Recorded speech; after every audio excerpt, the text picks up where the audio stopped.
गिबियावनो आङो एनएजे फराम एक्स एनडिपिनि सासे लोगो आफादगिरि हिसाबै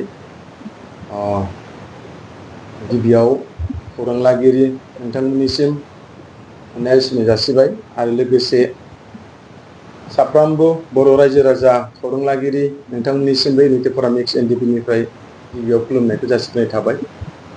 जे दिनै एनएजे फराम एक्स एनडिपिनिफ्राय निउसाव मानो फैदों होनोब्ला दिनैहाय बेखौनो आं बुंनो लुबैदों। फैनाय खारना जाहैबाय जे थांनाय मे दाननि 2024 डेटआवहाय जिखिनि गवालपारा जिल्लानि सिङाव थानाय दुधनै सानै बर' सिख्लाफोरखौहाय जे मुस्लिम हारिनि माखासे दुथांफ्रा गेंरेप खालामदोंमोन। बे गेंरेप खालामनायावहाय जोंबो एनएजे फराम एक्स एनडिपिनिफ्राय जों बिथांमोननि न'खराव जों थांनानै खबर लाहैदों। बेनिफ्राय जोंबो आपिल खालामदों जे दिनै बर्बर अयथासार खालामनाय गेंरेप खालामनाय बे दुथांफोरनि सायावहाय आसाम सरकार भारत सरकारा बिटिआर सरकारा एक्सन लानांगौ होनना जों डिमान्ड खालामदों। आरो थिग बेबायदिनो बालापारा गामिनि हिरनमय खाख्लारि फंबायखौ जि बिनानाव सानै रेप खालामनायनि सायावहाय मोजां गाज्रि रायलायनो थांनायाव आंगाबारि गामिनि माखासे मुस्लिम हारिनि दुथां सुबुंफ्रा जेरैहाय डन आली तालुकदार आरो बाहार आली आरो रहमान आली आरो बेजों लोगोसे सावरायनो थांनायावनो बिथांमोननि फेमिलि जेरै एकुइस हिसाबै जेरैहाय शेख बर आली आरो अर्निमा बेगम दिनै बिथांमोनहाबो मोजां गाज्रि रायलायनो थांनायावनो उन साइडनिफ्राय फंबाय हिरनमय खाख्लारिखौ एटेक खालामनानै बे 3 तारिखनिफ्राय आराम्भ लानानै 17 तारिखआव बिथाङा डेथ जादों। बे डेथ जानाय खबरखौ मोननानै जोङो दुखु मोनदों। बे खबरखौ जों गिबियाव दुलाराय बर' फरायसा आफादनि मानगोनां आफादगिरि दिपेन बर'निफ्राय जों मेसेजखौ मोनदोंमोन। बेनिफ्राय जोंबो एनएजे फराम एक्स एनडिपिनिफ्राय खोनानानै जोंबो दुखु मोननाय लोगो लोगो जोंबो बाहागो लाहैदों। बेनिफ्राय बाहागो लाखांनायनि उनावहाय दुलाराय बर' फरायसा आफादनि आरोबाव मोनसे खावलायनाय 27 तारिख मे दुधनैनि थानानि साखाथियावनो टाउननि सिङावनो मा होनो पाब्लिक प्लेग्राउन्डआवहाय धर्नाजों लोगोसे 2 घन्टा मा होनो मास रिलि खालामदों, थाबायनाय लादों। बे हाबाफारियाव जों एनएजे फराम एक्स एनडिपिनिफ्राय बाहागो लानानै जोंबो आसाम सरकार आरो बिटिआर सरकारखौ दिनैहाय जोङो जाय भिक्टिमाइज फेमिलि फंबाय हिरनमय खाख्लारिनि थाखाय 20 लाख थाखा होनांगौ होननानै जोंबो बे मन्चनि गेजेरजों जोंबो डिमान्ड खालामदोंमोन। आरो जाय बिनानावफोरखौहाय रेप खालामदों बिथांमोननोबो 5 लाख थाखा होनांगौ होननानै जोंबो बाव डिमान्ड खालामबोदों एनएजे फराम एक्स एनडिपिनिफ्राय। बे एक्सन बा बे आन्दलन खालामखांनायनि उनावहाय आरोबाव फिन बे साननैसो सिगां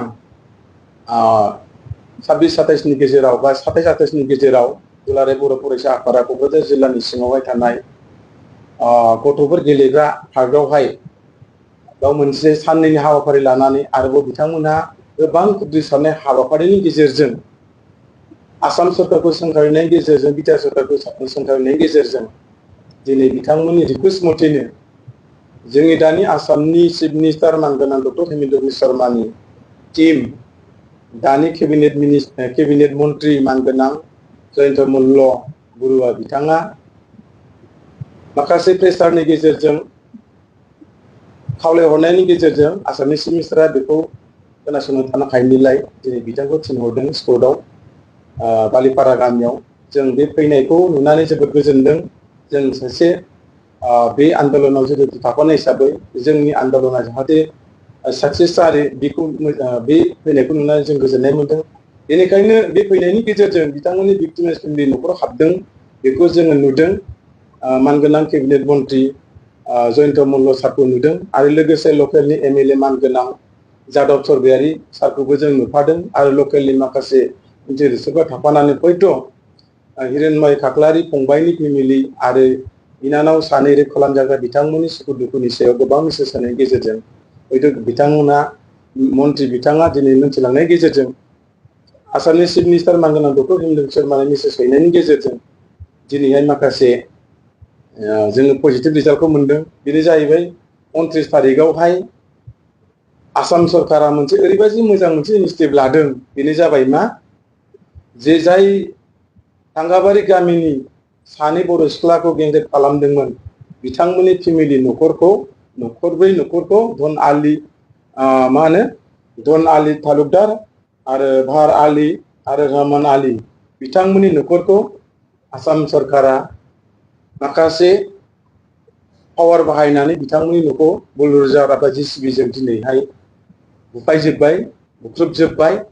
दा बेखिनिखौ नुनानै दिनै जोङो आसाम सरकारखौ इउनाइटेड फराम एक्स एनडिपिनिफ्राय जोङो बे इनिसिएटिभ लानायनि थाखाय जोबोद जोङो मानगोनां डक्टर हिमन्त शर्मा सारनिसिम जोङो इउनाइटेड फराम एक्स एनडिपिनिफ्राय जों धन्यबाद होदों आरो मानगोनां केबिनेट मन्त्रि जयन्त मल्ल सारनिसिमबो बेखिनि दुखु खस्थ' खालामनायनि गेजेरजों जोंनि भिक्टिमाइज फेमिलियाव फैनानै बेखिनि मदद होफैनायनि थाखाय जों आरो जयन्त मल्ल सारनिसिमबो इउनाइटेड फराम एक्स एनडिपिनिफ्राय जों रोजा रोजा साबायखर होदों। आरो बेजों लोगोसे 27 तारिख 2 घन्टा धरनायाव दुलाराय बर' फरायसा आफादनि दैदेननायनि गेजेरजों बे धरनायाव जेसेबांनाखि बै गवालपारा ओनसोलाव थानाय जेसेबां जाति जन'गोष्ठी हारिफ्रा बाव बाहागो लादोंमोन, दरं बोथोराव बाहागो लादोंमोन, बेवहाय गोबां आफादफ्रा मोनसे मेम'रेन्डामाव बयबो सहि होदोंमोन, सिगनेसार होदोंमोन, डिमान्ड खालामफादोंमोन। दिनै बिथांमोनखौबो दिनै जों बर' हिसाबै जों दिनै बिथांमोनखौ धन्यबाद होगोन। दिनै ट्राइबेल हिसाबै दिनै बिथांमोनाबो बिनानाव सानैनि थाखाय हिरण्मय खाख्लारि फंबायनि थाखाय दिनै गोबां दुखु खस्थ' लाफानानै आसामनि चिफ मिनिस्टारनो जों मोनसे मेम'रेन्डाम गथायदों। बे गथायहरनाय बिथांमोननि बिहोमा दं। बेनिखायनो बिथांमोननिबो बे मदद खालामनायनि थाखाय इउनाइटेड फराम एक्स एनडिपिनिफ्राय बिथांमोननोबो जोङो बाहागो लानायनि थाखाय रोजा रोजा साबायखर जासिनाय थाबाय। आरो बेजों लोगोसे आं दिनै नैखौ बुंफानो सानदों, दिनै आसाम सरकारा दिनै जिखिनि कालप्रिट धन आली तालुकदारमोननि न'खरखौ जेबादि मोनसे JCBनि गेजेरजों बुख्रुबजोब्बाय साथाम न'खरब्रै फेमिलिनिखौ, बे खामानिजोंल' दिनै खामानि थानाङा आं बेखौनो बुंगोन। जाय जोङो मेम'रेन्डामाव जों लिरदों हिरण्मय खाख्लारि फंबायनि न'खरखौ सोलिनो थाखाय बिथांनो 20 लाख थाखा होनांगौ होननानै जों डिमान्ड खालामदों। जाहाथे बेखौबो आसाम सरकारा मानगोनां डक्टर हिमन्त शर्मा सारा बेखौबो जाहाथे एरायनानै थाङा, बिनि थाखाय जाहाथे सारा अनसुंथाइखौ होयो। बेखौबो जों इउनाइटेड फराम एक्स एनडिपिनिफ्राय बा बर' माहारिनिफ्राय जानानै जों खावलायनाय थाबाय। आरोबाव सानै बिनानाव जाहाथे रेप खालामजानाय बिनानावफोरनि थाखायबो जोङो 5 लाखै जोंहाय धरनानि गेजेरजों मेम'रेन्डाम हरदोंमोन। बिनानावमोननि थाखायबो जाहाथे आसाम सरकारा बे 5 लाख थाखाखौ जाहाथे होयो थाबैनो। जों बेखिनिखौ आरोबाव जुदि मोनगोन बेखौ जों मिजिंथिबाय। आरो जुदि मोनोब्ला जों आरो आसाम सरकारखौ आरो मा रावजों बुंनो, बेखौ जों इउनाइटेड फराम हिसाबै जा बुंनांगौ जेबो गैया। बेनिखायनो आसा मिजिंथिदों इउनाइटेड फरामनिफ्राय आसाम सरकारा बेखिनि खामानिनि थाखाय धन्यबाद थादों। आरो इयुनाव जोंनि बर' हारिनि जेरै दुलाराय बर' फरायसा आफाद बिथांमोनखौबो आं खावलायगोन, जिखुनु समाव बर' माहारिनि खैदां खैफोद बिपद आफद बिथांमोना मोनसे निउट्रेलाव थानानै गेजेरनि जानानै जाहाथे बिथांमोना बर' हारिनि जिखुनु समाव अलखदाव सिगांग्रोनानै बर' जातिनि गासैबो दफं गथंखौ लानानै जाहाथे खालामनो हायो मोजां गाज्रिनि थाखाय। बेवहाय बिथांमोना जुदि लेगेल जुदि सैथो थाङोब्ला इउनाइटेड फराम एक्स एनडिपिनिफ्राय अरायसमबो जों बाव बाहागो लागोन। बेखिनिखौ जों दिनै नोंथां दुलाराय बर' फरायसा आफादनिसिम मेसेज हरबाय। आरो बर' रायजो राजा नोंथांमोननिसिमबो इउनाइटेड फरामनि जानानै बेखिनि मेसेजखौ जों हरनाय जाबाय।